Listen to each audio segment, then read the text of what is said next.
I'm going to blame you for getting me involved in this McDonald's thing because I showed up at the headquarters half an hour after they announced that they're suspending operations in Russia. Congratulations on your I grassroots think effort. they heard you coming, Danilo. I think they heard you coming and they immediately said, Joey, we got to do something here because we're about to, it's getting bad. So I I thank don't you know for about doing that.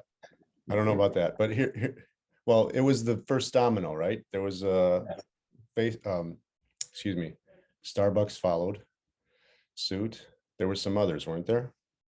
Yeah, so within hours, we saw, of course, McDonald's made the announcement, Starbucks within 2 hours. Then we saw Coca-Cola and Pepsi-Cola all agreeing to suspend operations in Russia.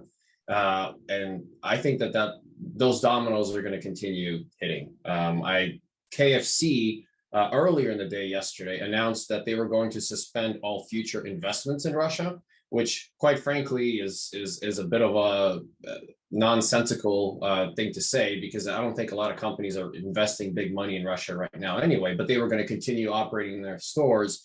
They've now reversed course and said we are also going to suspend all stores that they have control over. So McDonald's had probably more control than any of them because they own, I think, over 85% of their stores directly. So they choose whether they operate. I think the franchisees have a bit harder time, but either way, when they're announcing cutting support, it just has built these little raindrops into a torrent of water, showing how the rest of the world and the companies in this world are standing with Ukraine right now.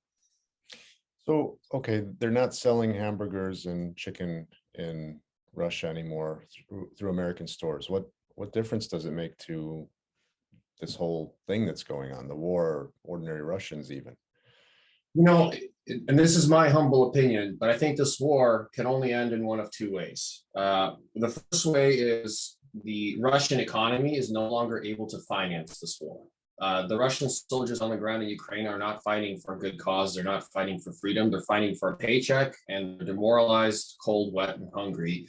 And if they were to now learn that the rubles they're being paid are worth toilet paper, that is one easy and quick way for this to end. The second way is for the Russian populace to really rise up against Vladimir Putin and say, we don't want to live in the 1970s anymore. We like our iPhones and Western brands and the ability to fly to the world. And we don't want to be seen as the pariah of the world for the atrocities that you have unleashed on Ukraine, their army.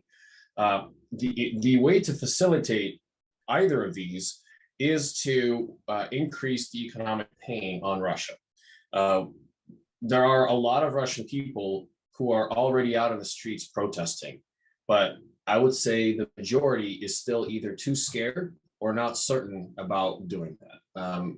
These actions are the direct reason why the stock market in Russia has now been closed for an 8th business day in a row, unprecedented. Even after September 11th, the United States had to reopen its stock market on the 5th day. So what we're seeing is history in the making. And these Western companies' actions are a very big part of why the stock market will remain closed in Russia and why they're now even banning Russians from buying dollars, because they realize what's going to happen to the ruble the minute they open that stock market. So that they're keeping it closed strategically just for that, to protect the narrative and to maybe protect the ruble, but it's inevitable, isn't it? Yeah, I mean, if you look at, there are some banks and Russian companies that are publicly traded in the West. They have turned into penny stocks within minutes.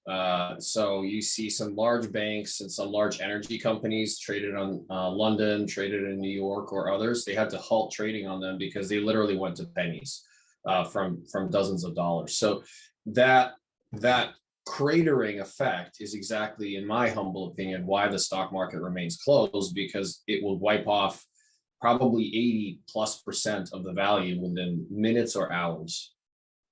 So how is Yaroslav Hetman on the East Coast, a young man such as yourself,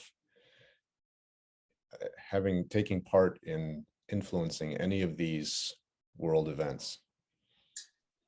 I'm not going to oversell absolutely anything that I or my teammates here have done. The fact that we're at the White House for what will be now 13 days in a row today, or the fact that we have been boycotting McDonald's stores or calling media or doing everything we can to the outreach is just one small droplet of water.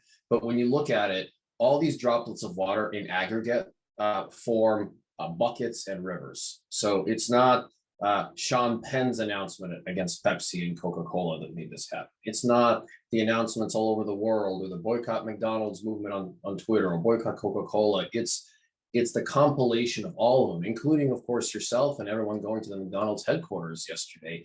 It all combined to show these companies and, frankly, the US government as well. I mean, we were not willing to ban imports of Russia oil for almost 2 weeks until over 70% of Americans and polls began demanding it with letters and proclamations, bipartisan across both aisles, saying we are willing to take the pain.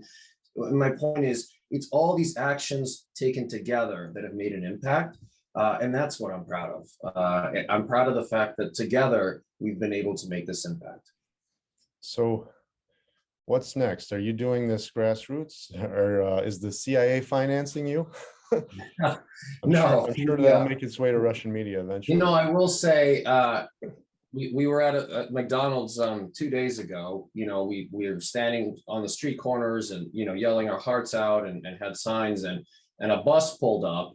And this actually almost brought me to tears. The bus started leaving the bus stop, and then it stopped, and the doors opened, and this lady ran out and she gave $5 to one of our demonstrators. And then as the bus was leaving, another man ran out and he gave $10 to the demonstrators, you know, and he was like, guys, use this however you can. We support you. We stand with Ukraine. And these were not Ukrainians. These were just Americans who were following that famous quote that says, in order for evil to prevail, all it takes is for good men to stand by and do nothing. And it's people like that who are showing the difference. Now, what I'm telling you is, to date, all of these grassroots protests have had a total of $50 donated to us. And we're not looking for money. We all have food to eat. We all have places to sleep. This isn't financed by anyone. This is just us taking our own time into our hands. We've been very supported by our employers who have given us the leeway to say, look, do your job as well as you can, but take the time you need to save your homeland. And been very proud of and happy with that. But at the end of the day, this isn't something being financed by anyone. This is something that is a grassroots movement that will continue. So to your question of what's next, you know, we're taking a look at what companies are left. So we have cutbusinesstieswithrussia.com. Honestly, we've yet to update the website with all the announcements coming through. So that will be happening today. But by tomorrow, we will see who's holding out. So far, we've heard silence from companies like Marriott, an organization based on that has a lot of faith-based leaders, which is shocking to us. So, you know, we will reevaluate, and if there are companies, whether it's Marriott or Kimberly-Clark or Nestle or others who have held out, then we will continue bringing the movement to them until they all realize that the cost of not doing the right thing is tarnishing your reputation all over the world. All right, well, give us that website name again. We'll put it in a link to in the description here below this video so people can follow what you're doing. I hope you stay in touch with me too, and we can follow along and see where you're going to be next and what you're going to be up to. Sure, yeah, it's called cutbusinesstieswithrussia.com. I will say there are other sites. There's a site by a well-known Yale professor that's tracking what each company is doing that's even more comprehensive and not trying to take ownership of, you know, being the true source of who's doing what. But in this site, we were just trying to call out the major brands and how they're acting one way or the other. All right. Well, thank you. Thanks for your time. I appreciate you speaking with me. Stay in touch. I hope Thanks to hear from you again soon. Likewise. Thank you for your time.